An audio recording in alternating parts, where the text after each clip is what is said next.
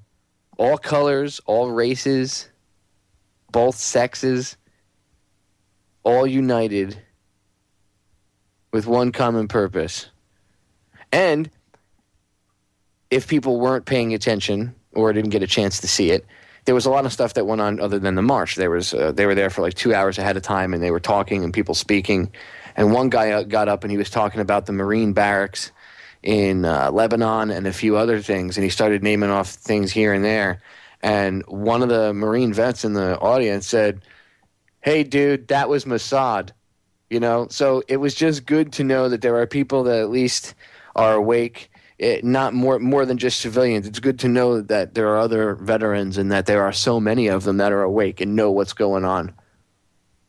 It's an awesome feeling. So everybody that sees the videos and gets, I haven't really come across anyone that hasn't said a comment to me yet. Something like, you get the one or two idiot disparaging troll douches all the time, but honestly, almost every comment or email I've gotten about the videos on the YouTube channel or on the website, people from other countries have told me they got chills and goosebumps watching a formation like that massive, that deep, rolling right through Washington, D.C., right to the White House. And then they stopped outside the White House in formation, did an about face and turned their back to the White House. And then they saluted all of the veterans who committed suicide since Barack Obama has been the commander-in-chief. And then they had a 1 second of silence for every soldier that has died in combat abroad since Barack Obama has been the commander-in-chief. Obviously, these are official numbers. Who knows how many more did. But it ended up being like 8.5 minutes long. That's a second for each soldier. It was like 8.5, 9 minutes long. It was pretty long.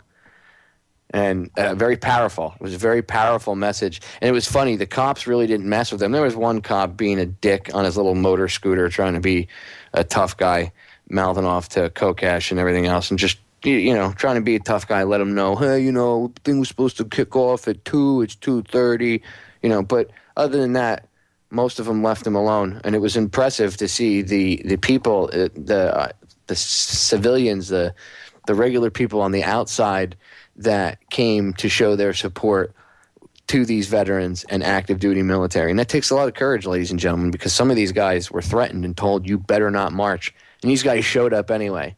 And I got to tell you what, that makes me proud. That makes me happy to see soldiers being defiant to their commanders and saying, F you.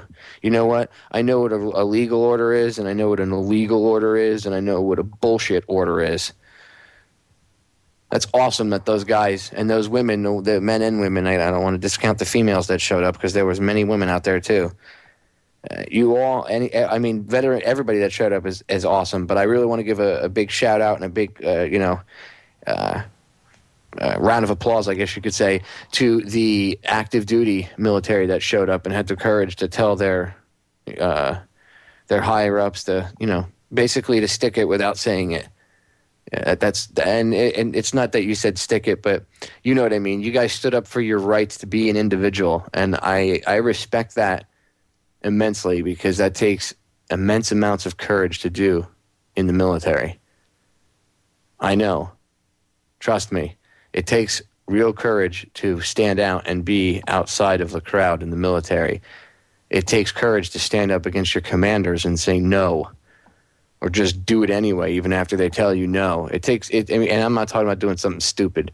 It takes courage to do what these men and women did. So I just want to make sure I take the time out to give them the respect that they are due because it was awesome. And again, all the veterans that showed up, it was just incredible. Absolutely incredible. Korean veterans, Korean War veterans. They should be called the Korean War. They call it a police action, but Korean War veterans were there, ladies and gentlemen. That's how powerful this is. All right, we're going to break. We'll be back. Promise, Fletcher Prouty when we come back. All right, ladies and gentlemen, we are back. Now, the clips from Colonel Prouty. What are they about? I've played a couple of different things from him before.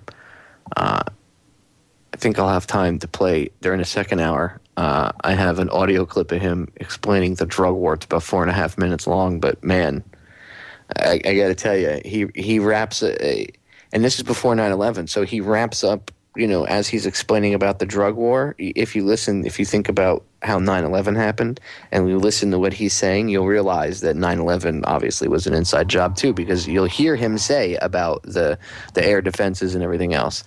So I have a Colonel Prouty-filled episode for you. And like I said, I'm working on getting Leno Senek, the guy who runs Black Ops Radio, and he's got a YouTube channel. I think it's blackopsradio.com, or there might be a website too, but it's Black YouTube channel or YouTube user, Black Ops Radio. I think it's all one word, or just look him up. You'll see him. And Len's a cool guy. I'm working on getting him on the show. He was the guy that interviewed Colonel Prouty, and since he's deceased, Len's the only one with, the original stuff by Prouty. All right, anyway, what you're going to hear is a video put together by Leno Senek and his crew about Colonel Prouty, this interview that they did, and it's 4 separate interviews condensed into 2 video clips, and you're going to hear it's different times that they had talked about the Gary Powers incident. In case you don't know who Gary Powers was, he was the pilot of a U-2 spy plane, and while Eisenhower was sitting with Khrushchev trying to work things out about Russia and the Cold War and ending it and having everlasting peace, they couldn't have that. So the powers that be, even though Eisenhower was the president, a U-2 spy plane went up and conveniently got shot down, I'm doing air quotes, over Russia, and it ruined the whole peace accord and everything else, and the Cold War continued. So Prouty's going to talk about it, and you're going to hear him get into detail about it. And listen to what he says. Pay attention, ladies and gentlemen. This is uber important. On May the 1st, 1960, a U-2 unarmed reconnaissance plane took off to fly a spy mission over the Soviet Union. The pilot was Francis Gary Powers, who was employed by the CIA and was claimed to have been shot down by the Soviet military at 70,000 feet, approximately 1,200 miles inside the Soviet Union. In the following days, Nikita Khrushchev exploited the U.S. government's cover story and walked out of the summit meeting in Paris on May 16, 1960. There is a direct relationship between the U-2 incident and the end of U.S. President Eisenhower's crusade for peace. In response to Khrushchev, the U.S. Department of State issued a statement on May 7, 1960 that, insofar as the authorities in Washington are concerned, there was no authorization for any such flight as described by Mr. Khrushchev. Colonel L. Fletcher Prouty worked in the Pentagon at that time, and he has a very interesting recollection of this event. What follows are 4 separate interviews regarding Gary Powers' U-2 flight.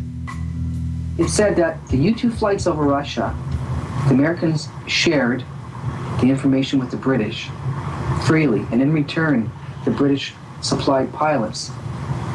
I saw a picture of like 10, 15 guys, and evidently they were U-2 pilots and claimed that these guys were British. Well, the British had U-2s. Oh, their own U-2s. Yeah. Oh, okay. The U-2 wasn't a CIA thing. They couldn't maintain airplanes. SAC maintained the Air Force. The U-2 selected the targets and the time of going and that sort of thing. But the planes were supported by the military. They were purchased by the military. I made one of the original phone calls simply as a function of my office. The system I had furnished supplies for them all to their operation. And it was a professional flight operation, which the CIA was authorized to use for spying purposes. The secret of the U-2 was the camera. Geez, the camera was so advanced that's the U-2 that went down, the Powers on it, didn't have the U-2 camera. It had an ordinary old bomber camera. Oh, really? It was somebody ahead of time selectively had taken the Lundall out and let I even have somewhere the serial number, the one that was on the U-2 that went down. It wasn't a Lundall. And That's they were, another telling. in other words, they were trying so hard to keep the Lundal out of the Soviets' hands that But they knew that plane was going down. Well, that plane had crashed previously. It was landing in Japan and run short of fuel at the base where Oswald was working. At the time he was working there. At Sugi. And it bellied in, which didn't hurt. It lands on the belly anyway. It's got a little tiny wheel underneath, but no other wheels. And they brought it to Lockheed, and the Lockheed people rebuilt it. And in the process, it appears, put a different camera in it and maybe some other things to protect secrets. And then that's the plane that flew over the Soviet Union, which is kind of an interesting story. So to get back to this, the British were able to use those planes, or they bought their own? I don't know whether they bought them or whether they were Just made available. for the job, It's just like I was telling you about the Norwegian operation we had, where the planes are based in Norway, but we used non-American pilots a good bit of the time to fly them over the Soviet Union regularly. It's a way clandestine work is done so that it isn't attributable, but of course there's no way you can deny where a U-2 comes from. See, it's got to be an American airplane. But in that case, Gary Powers was in a uniform or a jumpsuit. Well, Information with him. You know, you did the famous pictures of taking of everything he had in his pockets when he went down. Well, the U-2 pilot didn't have any pockets, for one thing.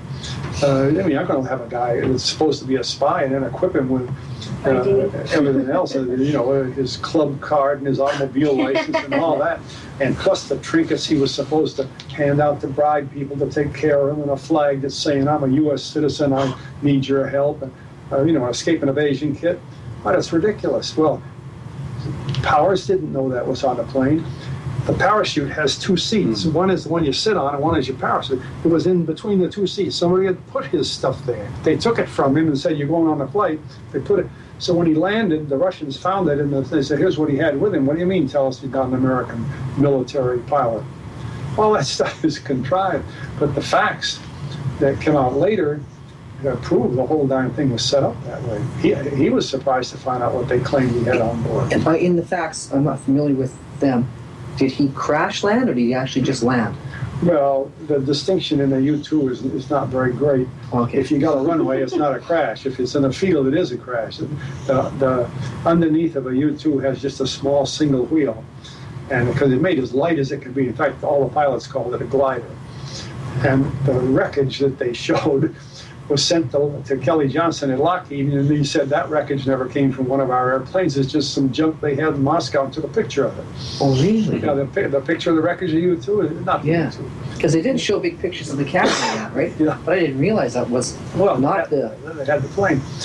And another thing was that in one of the pictures, the U-2 is shown, and the canopy, the big plastic canopy over the top of the pilot, is laying on the ground, unbroken, not broken. But you couldn't take, it'd be like dropping a glass from 100 feet up, and it didn't break.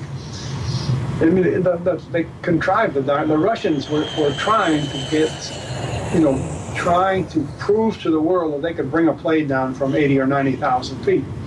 And see, that's why they built the plane. They knew at Lockheed that nothing the Russians had could reach the altitude of the operating altitude of the airplane.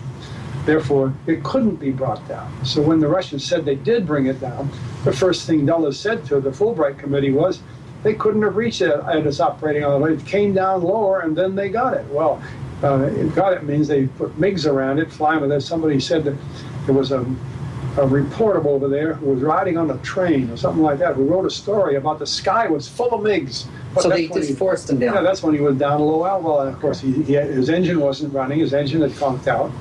See, the U-2 had to have special fuel. Hydrogen. And the special fuel was combined. The JP fuel, the ordinary fuel we use like in an airline airplane, and hydrogen, raw hydrogen. And the hydrogen tank only had half enough. So when it ran out, the plane came down right halfway on the flight. In the middle. Yeah, predictable. But it's your position that Alan... There you go, ladies and gentlemen. Now, I will pause it, and I will have the rest of it ready for you when we come back from break. Colonel L. Fletcher Prouty. Man beyond his time. We'll be right back. So when it ran out, the plane came down right halfway on the flight. In the middle. Yeah, predictable. Right in the heart of the Soviet Union. But it's your position that Allen Dulles didn't know that they'd put all this identification in there, or even that the flight was being run. Well, I don't think I ever said I wrote that. No, you didn't write it. There's no way to know. It appeared to me that the U-2 people were the most surprised people in the world to find out the plane is up there. The plane was sent by some other motivation, which was very limited, and got it in the air because my office was across the hall from the U-2 people's office. And I provided support. And that morning when I came to work, their office was bedlam. And I wondered, what's the matter? And finally one of the guys said, we just lost the plane. If they lost the plane, they wouldn't have been all shook up. They would have known it was lost. They were shook up because they didn't know a plane was in the air. That's what bothered them.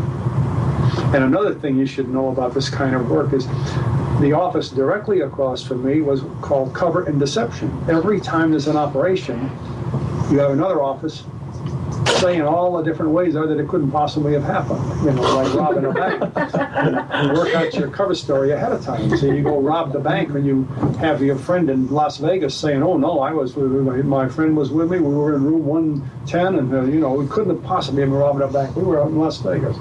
You gotta have your cover. But this is the way the government would work. It's either you two guys, my office, and the cover people, and we all supported each other. See, I provided the hydrogen, among other things. No, that's the first half of the interview. Let me cue up the second one. Here you go. When I say I don't mean personally. I had a system with thousands of guys that did these things. So it's a very small window or group of people who could have ordered that even in the air. Yeah, that's right. It was there was something about somebody that was able to make the phone call that said go, and the guys in the field had no way to cross-check it, and the plane went. So there it was. So could it have been? So it wasn't. Correct me if I'm wrong, but wasn't this the event that stopped the summit meeting, right? The summit conference, yeah. Oh, it very definitely was timed to the summit conference because at that time, if you just look at the newspapers before May 1st of '60, you'll see that this coming summit conference was drawing columns by reputable writers that there was going to be a détente between the old war buddies, Khrushchev and Eisenhower, who during World War II were allies, and that they were sort of had the same desire for peace in the world and so on, and that this was going to be their last big deal. And so it sounds to me like it's more of this high cabal kind of thing, not wanting there to be peace. Exactly. Essentially. Yeah, exactly.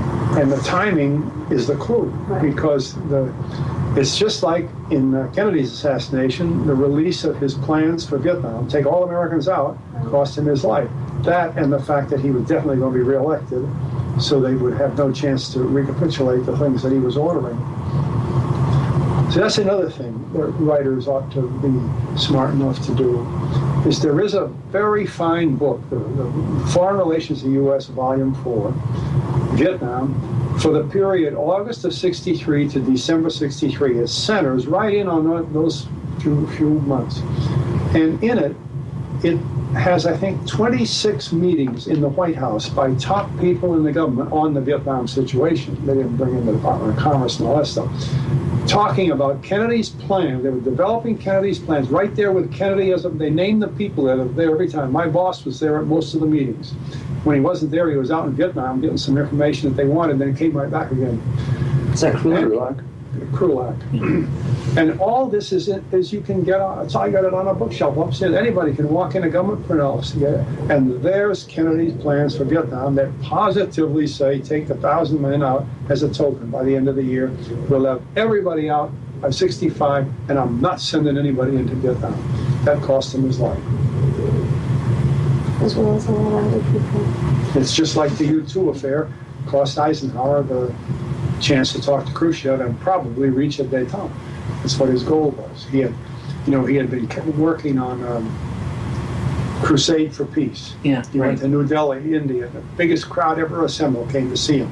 And they plan to go to Moscow and have a bigger crowd then. So what does somebody like Eisenhower do or think when that happens? Oh, according, You know? yeah, You know what I mean? he has written a book, or part of a book, I forget just where I have the thing, that where he mentions that, he mentioned that Burroughs wasn't shot down. Eisenhower does. And from that time on, he was, he had a lot of heart attacks, and he was a very weak person, very weak man. And Nixon was almost running the government. Whenever there'd be meetings, say, for the Cuban's anti-Castro program, which had nothing to do with Bay of Pigs, when Eisenhower approved it, it would always be Nixon handling the meetings. Eisenhower would be there. His last year or so, he was just a figurehead. But did he write anything then, saying what his opinion was of the whole thing? I don't know whether it's his own writing or somebody writing him about it. I think maybe Emmett Hughes might have written it, but it was to the fact that Eisenhower said the plane made one of its normal crash landings. He was using those words as any military man would, because it isn't a conventional landing when the U-2 comes down. But he definitely is saying that the Russians didn't shoot it down. But the best source on that is Dulles himself in the same month, in the May of '60, before the Foreign Relations Committee. Dulles says that, in just plain words. Our best judgment is that it did not happen as claimed by the Soviets. That is, we believe that it was not shot down at its operating altitude of around 70,000 feet by the Russians. We believe that it was initially forced down to a much lower altitude by some as yet undetermined mechanical malfunction. At that lower altitude, it was a sitting duck for Soviet defenses, whether fighter aircraft or ground-to-air fire or missiles. As to what happened at that lower altitude, we're not sure. The pilot may have bailed out at any time, or he may have crash landed. You say that Khrushchev gives him a way out after the discovery. First of all, Khrushchev announces that they've caught, that they shot down a plane. He doesn't say anything else, an American plane. And then Dulles provides a cover story, which is readily disproved by the Russians because they had a whole bunch more information than what they... They said it was gathering weather information or something? Yeah. Yeah. Well, NASA was doing all the publicity. The CIA was out of the picture. It was supposed to be a NASA airplane, upper weather atmospheric checks. And he says, in your book it says, the Russian premier was ready to say, "We are so close to the summit and to peace. I am ready to accept that this was a cruel and terrible provocation made by others without the knowledge of the American president. Let the president stand up and say that he had no knowledge of this flight, and then back up his statement by firing Allen Dulles, Dick Bissell, and those other 4 men who had pressed so hard for this flight." So I'm curious who those 4 men were, and had Allen Dulles and Dick Bissell really pressed so hard for that flight? Well, I think in their position, they couldn't, it was their U-2. I mean, their flight had been approved.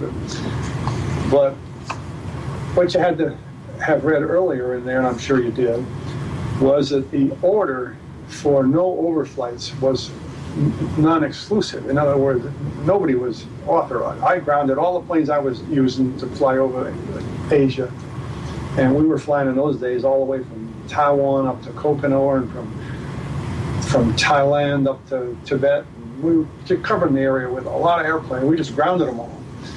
In fact, it probably cost us the Tibetan campaign because we were keeping the Kampas alive with food, medicine, and weapons by dropping into their mountains all the time. We stopped, and they couldn't figure out what on earth had happened to us. Here we were supporting them and encouraging them to fight, and we stopped, which was a pretty bad thing to do. Well, all of a sudden, out of the clear, here comes a U-2 flight, which is an overflight. And just a short time before that, I had asked the Secretary of Defense to ask the White House for permission to fly over the Kampas with food and medicine. I said, we won't take any weapons, but the poor guys need this. And the White House turned it down. So I knew the White House was emphasizing the fact, no overflight. then this flight took off. Well, ostensibly, it's a CIA flight.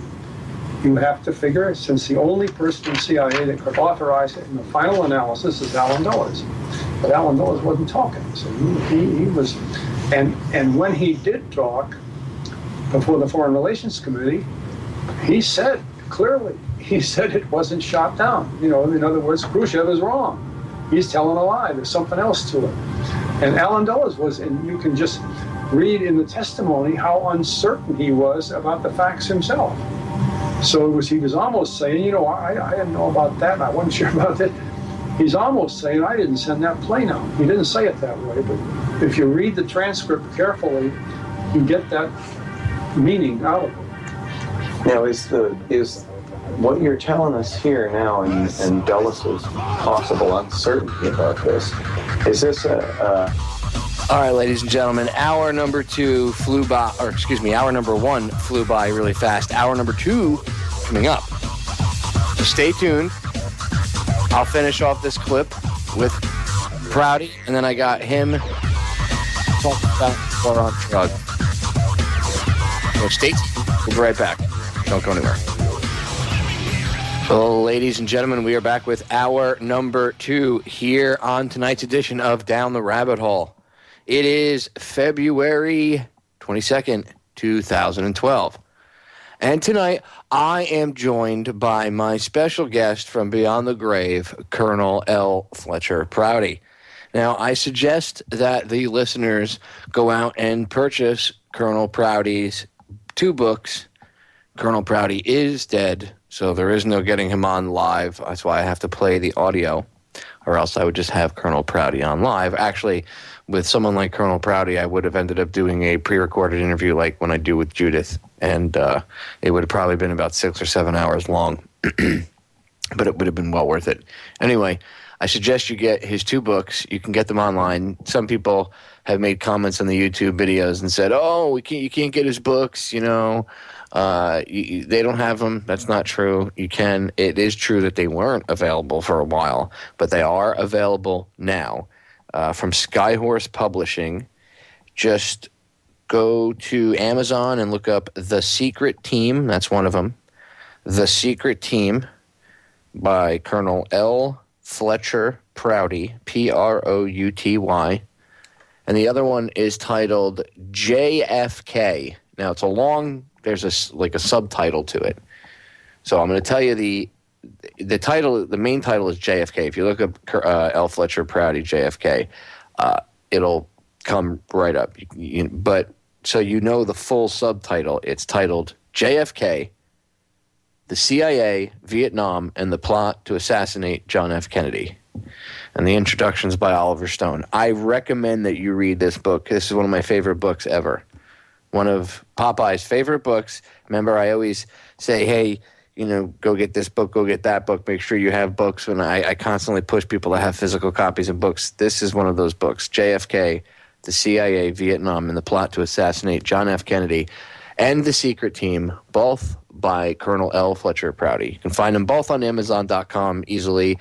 I'm sure pretty much you can find them anywhere. If you just Google it, it'll come up. I'm sure that a couple links will come up. So make sure you look for them and purchase the book, ladies and gentlemen. Purchase the book. It is muy importante. Okay. So I want to get back and let you hear the rest of this clip. So I rewound it a few minutes, well, not a few minutes, a few seconds rather. So it would be right about where the bumper music came up. And I'm going to let Prouty finish. It's about 3.5 minutes. And then later on, I'm going to play you guys a clip of Colonel Prouty discussing, it's not too long, but he discusses the war on drugs. Now, I'm going to stop that and pause it as he talks because I'm going to point out how it also references 9/11, considering he wasn't around for us to get his take on 9/11, but I guarantee you he would have called BS on it. So here you go. Here's the rest of the Colonel Prouty interview on the Gary Powers U-2 flight. Now, is what you're telling us here now and Dulles' possible uncertainty about this, is this something that you have come to since writing this book? Because this paragraph sounds like Dulles and Bissell pressed so hard for this flight and for other people. What I'm talking about there is not the specific flight. What I was told when I found out that they made a flight that I thought was prohibited by Eisenhower, that they must have pressed for it. What alternative was there? Later, I got a hold of a copy of the transcript, and I could see what was bothering them. And see, these transcripts don't come out immediately. Right. You get the things later. And what I knew, well, from the U-2 contacts I had, was that it wasn't a normal flight. And this business of getting it to be flown at all, I knew had to have been done without Eisenhower's permission, because, I'll say White House permission, because that's the people who turned me down with the planes over Asia, with no overflights. The U-2 could reach 90,000 feet, much higher than Soviet MiGs or SA-2 missiles could reach. Allen Dulles briefed Colonel Andrew Goodpaster, who was Eisenhower's intermediary to the CIA. Allen Dulles stated that we were unlikely to lose a U-2, and if we did, the pilot would not survive. We were told, and it was part of an understanding of the situation, that it was almost certain that the plane would disintegrate, and that we could take it as a certainty that no pilot could survive. It's possible Gary Powers did not use the ejection seat because he may have wondered if it would have blown him up as well. The NSA reported Powers had been tracked down to 30,000 feet, and then when turning back to Sverdlovsk, was intercepted. Soviet fighter chatter revealed a pilot reporting, "He's turning! He's turning!" Soviet pilot Igor Menchikov reported in 1996 that he flew in front of the U-2 at around 30,000 feet as wash from his Su-9 broke one of Powers' wings, causing him to slowly circle to the ground. This had previously happened to a U-2 plane in September of 1958 in a mishap with a Canadian F-86 in West Germany. It has also been suggested that a Soviet mole was responsible for the malfunction. KGB officer Viktor Shmenov claimed that someone leaked the flight plan ahead of time. Colonel Prouty's view was that the sabotage was American by design, and one of the reasons for Eisenhower's distrust of the military complex. Fletcher Prouty never did reveal the names of those four men. Now, the reason I play this is because it shows you Colonel Prouty was, first of all, it's historical. So you should all learn the truth about what happened with the Gary Powers flight. But you can see that and Dulles was in the know. He knew that it was beyond his power, and he was supposed to push to get that flight in the air and everything else. But at the same token, he did not know everything, did he? So even Dulles wasn't in, all the way up. There were people above him. And you heard what one of the people that was with Lena Senek said. Lady asked him and said, well, it almost sounds like some elite cabal trying to avert world peace. And he said, yeah. He flat out said it. This is a colonel in the Air Force, full bird colonel. And this isn't just some, old timer that had some time in. I don't know how to describe Colonel Prouty without. I could tell you who he was. Most people know who he was, but I don't think you have to research the man to have a certain level of respect for him, because he was a very interesting individual. He was an enigma, as far as I'm concerned. He was a very interesting individual, and Prouty was this Air Force colonel who happened to be JFK's chief of special ops. And back then, that was the first time they were doing that stuff. This was, the Vietnam. They were doing this anti-insurgent fighting and all this other crap, guerrilla warfare. So this was the first time. This is where all this stuff came out of. This is where the Green Beret School and all this other stuff comes from. This is where special ops schools comes from.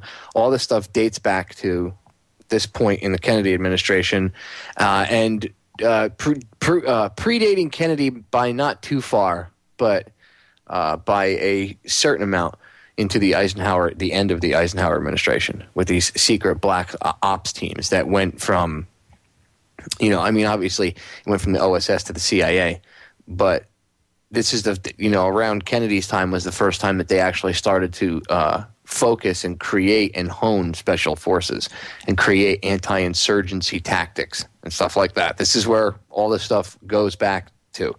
So Prouty was the chief of special ops. He's the guy that wrote he penned the executive order to bust up the CIA, amongst other things. I mean, this guy is the real deal. So he was in charge of all of that. That's why we have to listen to what Colonel Prouty has to say, ladies and gentlemen. He, again, very interesting individual, to say the least. All right, we're going to break. We'll be right back. Hello, ladies and gentlemen, we are back. Before I play the next and final clip from Colonel Prouty, and I'm going to be stopping it and showing you how it also pertains to 9/11, not only the war on drugs, but I would like to remind everybody that I announced that I had like this, my own little, I don't want to say contest, but my own little thing that I started about a week or two ago, that if you make some sort of video for YouTube promoting federaljack.com and my radio show, I will hook you up with a free federaljack.com t-shirt. Everybody says, Popeye, what do the new shirts look like? I don't have any pictures of, like I'm wearing one right now, I don't have any pictures of what they look like, unless you know what. I'll try to find them from Facebook. I have the pictures of our business card, and that's basically what the t-shirts look like. The front of the business card, where it says federaljack.com, is across the back, just massively from shoulder to shoulder, and on the back of the card, there's what I call Uncle Jack, and it's the Uncle Sam, and he's got the all-seeing eye in his hat and the two puppets on his hand, and one's talking to the other one, and blah, blah, blah, blah, blah, blah, blah. You must believe me. No, you must believe me. Well, that's on the front of the t-shirt, nice and large. And I have them in black and olive drab. I have some left. So if anybody makes a video for YouTube promoting my website, federaljack.com, and my radio show, Down the Rabbit Hole, here on the Orion Talk Radio Network, I will hook you up. If you upload it, you send it to me, and it, obviously I have to like it. I'm not being mean. I'm sure I'll like most of them, because nobody would want to send me crap. So, but if I like it and I use it as a, and I put it up on Federal Jack or whatever, and I talk about it, I will give you a free t-shirt. Just got to tell me where to mail it. So email them, or email links. If you upload it to YouTube, email links or whatever to contact DTRH@yahoo.com. Contact DTRH@yahoo.com. That's the contact info email for the show. I made a specific email just for the show outside of our server. So, if you have any, you can always email info@federaljack.com as well. But specifically for the show, info related to the show, anything to keep it separate, is contact DTRH@yahoo.com. And if anybody out there has any information on anybody that would like to come on the radio show, by the way, and talk about the BP oil leak and all the health stuff and anything else that's going on in the Gulf related to it, email me there as well, and I'll get them on, because I'm all about getting that out. You'd be surprised how hard it is to get people to actually talk about what's going on down there. But I'm all about it. So if somebody hears this and you know somebody that's looking to get on, I will donate them the airtime. You all know I will. I've done it before, and I'll do it again. Without a hesitation. I want to get the truth out about what's going on in the Gulf, because it's disgusting. And the Supreme Court wants to, let BP off the hook the Obama administration, they waved their magic wand and made it go away. So let's try to get the truth out there. Again, if you know anybody that wants to talk, has information, and nobody will get them on, people are ignoring them, send them my way. And also, don't forget to, if you hook up the website, if you go to oriontalkradio.com and you hook up the website with a donation over, I think Jimmy said it's over $20, in return, you will be reciprocated with a hookup of a T-shirt. So donation of $20 or more gets you a Orion Talk Radio T-shirt. So go to the site, help us out. It helps the website out. It helps Jimmy out because he doesn't charge any of us to come on air. A lot of alternative media, a lot of radio in general, you have to pay to get on air. You have to pay for airtime. It costs money to do this. And Jimmy, as a service to you, ladies and gentlemen, doesn't charge us so that we can get on air and you can hear us. That's why we have the commercials. So do me a favor and hook up Orion. Give him $20, and Jimmy will give you a free T-shirt. And you can give him more. That's up to you. But if you give him $20, Jimmy will hook you up with a free T-shirt. All right. We got a few minutes left. I want to play this clip from Fletcher Prouty. So let me see if I have enough time because I need about 4.5 minutes. I don't. So what I'll do is I'm just going to wait until the next segment, and I'll play this final clip from Prouty. It's only about 4 minutes and 30 seconds, so that's perfect. Since I got about a few minutes before the break comes up, there's something else I want to touch on really quick. If you're not paying attention, when I say you're not paying attention, obviously if you're listening to my show, you are somewhat, but if you're kind of half paying attention, half not, well, I'm really busy, Popeye, I listen to your show, and I listen to Bob Kuskin, and, I listen to JJ, and I listen to Joe Joseph, and I listen to that Ken guy, but I don't know. What? I'm one man. What can I do? I'm one woman. What can I do? You could do a lot. What you could do is you could tell others about us. You could take 5 seconds with someone that has a smartphone and say, hey, you want to hear some truth? Well, yeah, I like to listen to the radio, but there's never anything on during the day. Give me your smartphone. Go to TuneIn. Okay, you just look up TuneIn on the marketplace and type it in. Boom, downloads it to the phone. Boom, go to your, look up oriontalkradio.com, attach it to your favorites. Now you can take us wherever you want. So that way you can, honestly, it works to help wake people up to, or at least kind of bring things to people's attention. When I go food shopping, I usually turn the stream on my smartphone, and I turn the speaker on, and I turn it all the way up, and I throw it in the shopping cart, and then I push the cart around. And I listen to it, but I'm food shopping as I'm listening to it. Anybody within a few feet of me can hear what's going on.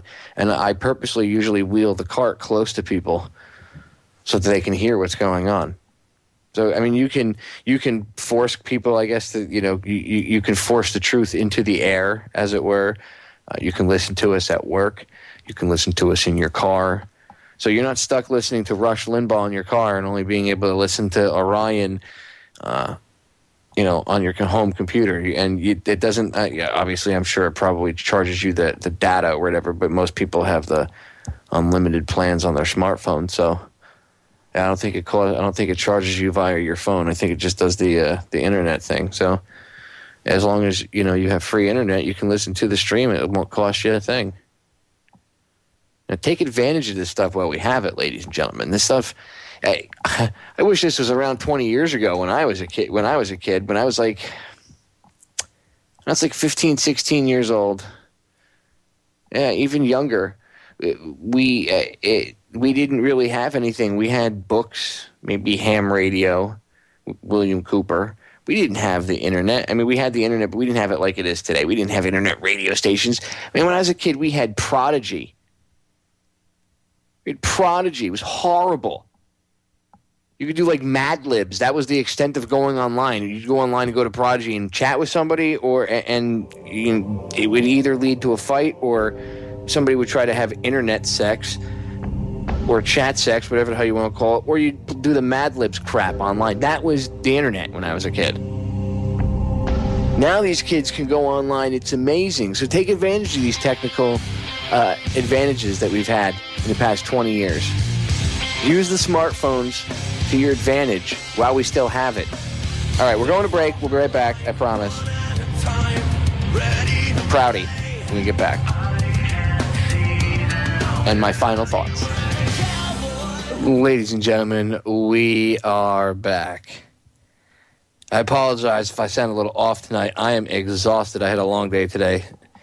I had to get up super early to take care of a few things, and I've been working all day on Federal Jack and on updating the new archive YouTube channel that I have, which, by the way, I urge you to go check out on YouTube. That's where all the shows are going to be archived, all of them commercial-free, all full length. You ready? You got your pen? I gave you the dramatic pause. You ready? DTRH Radio Archives. DTRH Radio Archives. All one word on YouTube. That's where the entire, almost going to be a year in like a month, a little over a month, the entire year's worth of shows are archived, and that's where I'll keep archiving them and putting them. So it's going to be, the only thing up there is going to be the radio show, nothing else.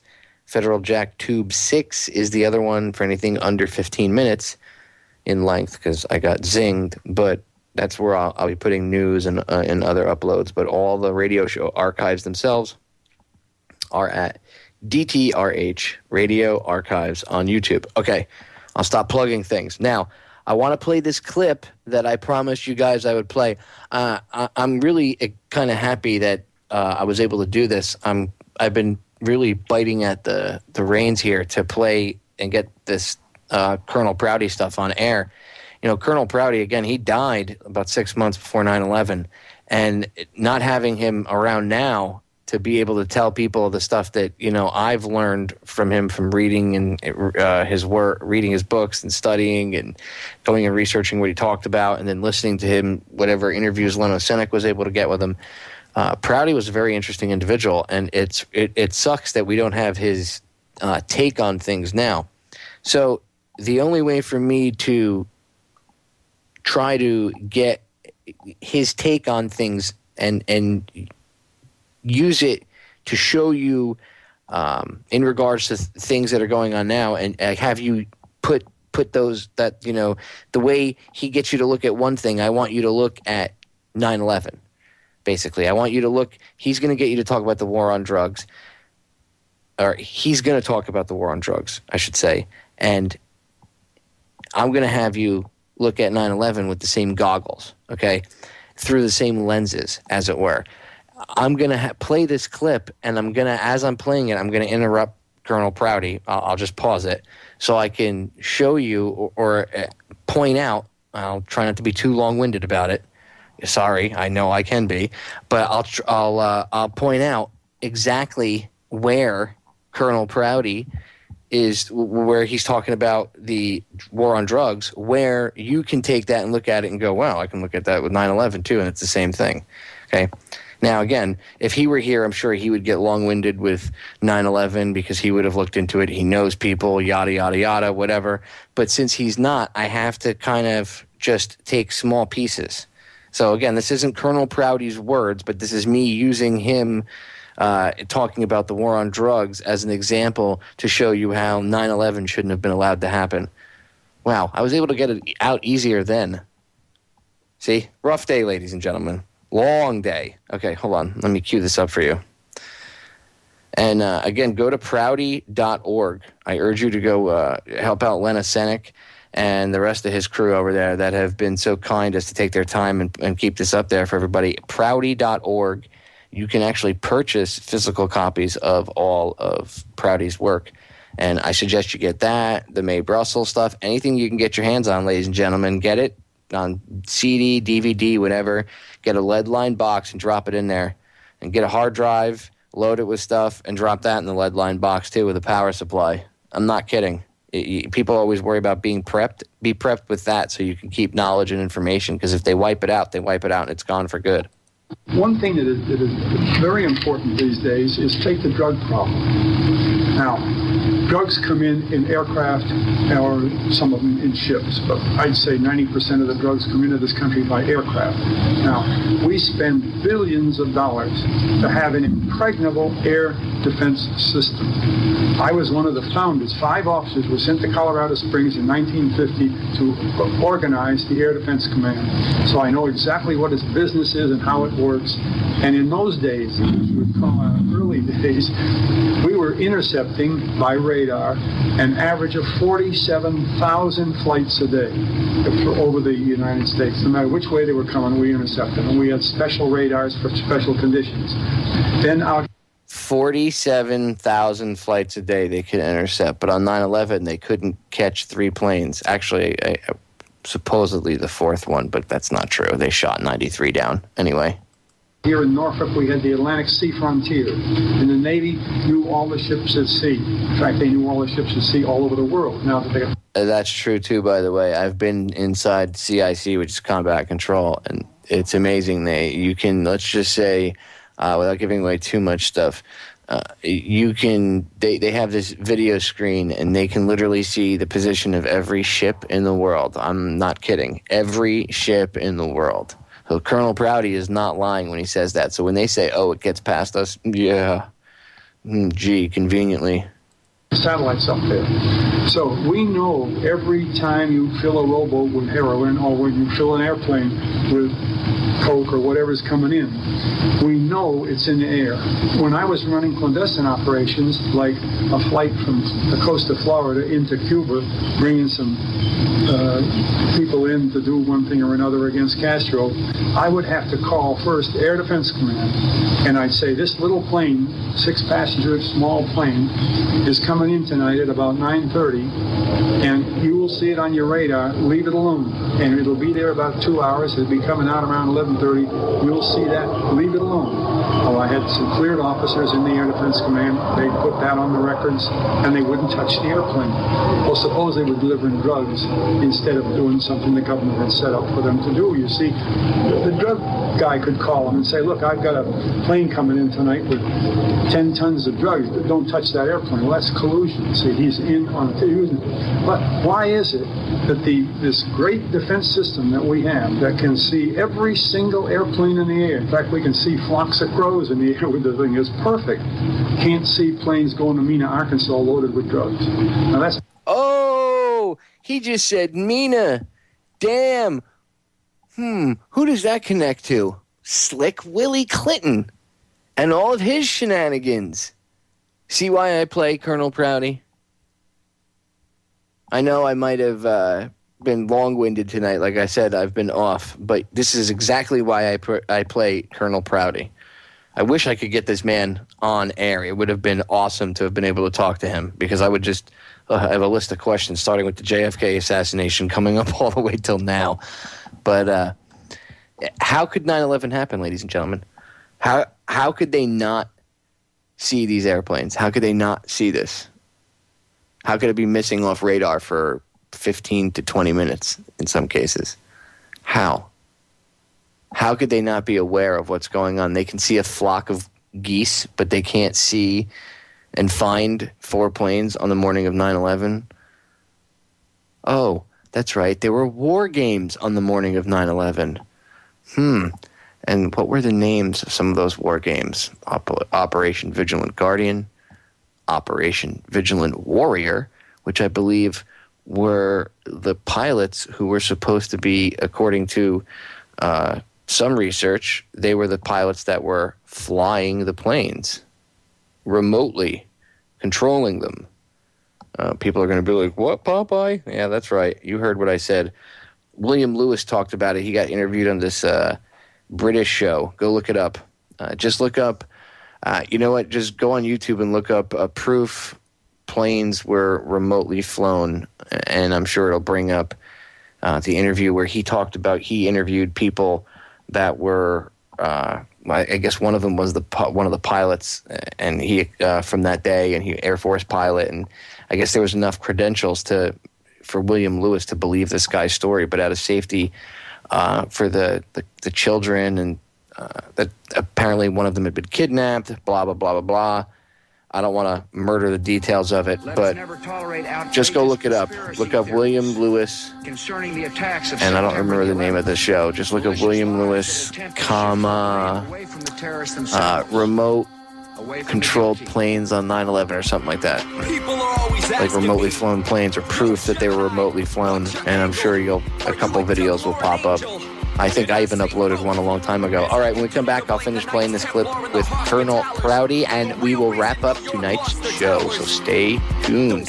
Oh, ladies and gentlemen, we are back. The name of the show is called The Edge.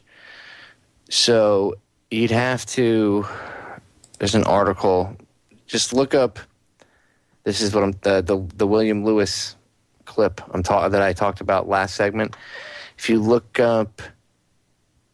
UK television show, The Edge, William Lewis. I'm sure that'll bring it up. And it's in a couple parts. You can listen to it. Somebody's got it uploaded. And there's a couple other researchers. But on there, William Lewis talks about how they had interviewed one of the pilots that took part in the war games that day. And just some of the stuff he was saying was interesting. You don't have to... I'm not saying that you have to believe what he has to say. But I find William Lewis to be a pretty credible guy. And if he thinks it was credible enough to talk about, and I actually asked Gary Franchi about this off air, and he confirmed this with me. So I believe both of them. I have no reason to think that either one of them would lie. So interesting. Just go check it out. On the Edge, it's a UK television show, and the guest was William Lewis, subject 9/11. Interesting. Check it out. All right, I want to play the rest of this clip. It's a couple minutes left of Prouty. Again, he's mentioned Mena, Arkansas, and I want to make it clear.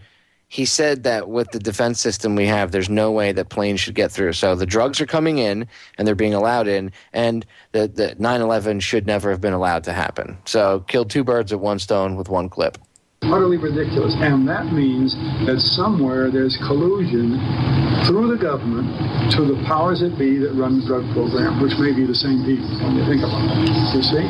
And I know that from flying planes myself in the transport business, from being with the Air Defense Command when I was started, and from running clandestine operations later in my career on the Pentagon. And the sky is absolutely covered with this stuff, and you cannot get through night or day, rain or snow, and yet coming through every single day.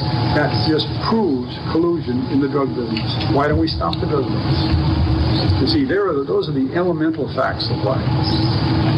How many people know that we could stop every plane going to Mena, Arkansas, no matter whether it's going treetop height or whether it's a satellite going by and dropping it down? And, we used to drop items from satellites by letting them go up there at 15 miles up and just let the thing drop. And when it hit the ground, we'd pick it up. We were able to track it. Things like that. From a satellite, it would drop the gear? From a satellite, sure. We'd pick it up. We'd pick it up in the ocean. A fellow that used to be one of my operations officers in my Tokyo squadron had that job out there. He'd be out flying around the ocean because he couldn't tell which wave it was going to be in, but they'd say the satellite will release this thing and it'll come down within such and such an area, and of course it'd have a parachute on it, and they'd see it coming down, go pick it up. Oh, I see. So it'd be like a roll of film or something. Yeah. But if they can do that, my God, they can find a little boat with drugs on it. See? It's just that they're turning it around the other way. They're letting the government assist them and bring it in instead of the other way around. They used to use my planes in Southeast Asia, bringing drugs directly in from China. They'd go up into South China. And if they ever got caught, there'd be a box like a coffin. I mean, not that it was coffin shaped, but it was a real coffin. They said, oh, we're bringing in a friend of ours over here. His grandmother died, and we're just bringing her down to bury her there. Her son lives down in Laos, and we open up the box full of drugs. We used to see when we had the army in Burma, we used to pay the army. We paid the British army with British money. We paid the American army with American money. We paid the Chinese army with packages of heroin. That's the traditional pay for the Chinese army. So our army, to pay them, had heroin. Our army, to pay the Chinese army, had its own supply of heroin. Where have I heard the military having its own supply of heroin before? Where else have I heard that? God, that strikes me as familiar. Afghanistan. Did I say that out loud? you see how the drug war is connected to 9/11? Now, of course, 9/11 was used as a false flag operation, but there was more to it than that. There was money being transferred out of the towers while they were burning, and then they subsequently disintegrated. There was transactions, millions of dollars going on. Look up the Promise software. So the war on drugs is directly connected to 9/11. It's directly connected to Afghanistan and the 10 years, plus that we've been there. This is ridiculous. We've been in that country longer than the Soviets. They call it the graveyard of empires for a reason, and it's going to put us in the graveyard. We need to knock this crap off. Now, again, this is just a tidbit of what Prouty was talked about. I urge you to go get his books, and I urge you to go to prouty.org and support Lena Senek and just buy the archives. I think it's like $100 or something like that. It might be even less, or it might be a little more. Don't quote me on that, but it's somewhere around there.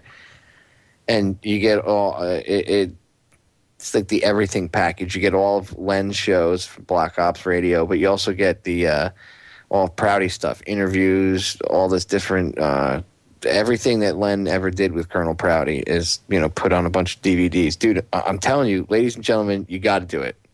Got to do it. If I was sitting next to you in the bar and we were friends, I would look at you, take a swig from my beer, and say, dude, you got to do it. Okay? You got to save this type of information. You have to go pick it up, and you have to archive it.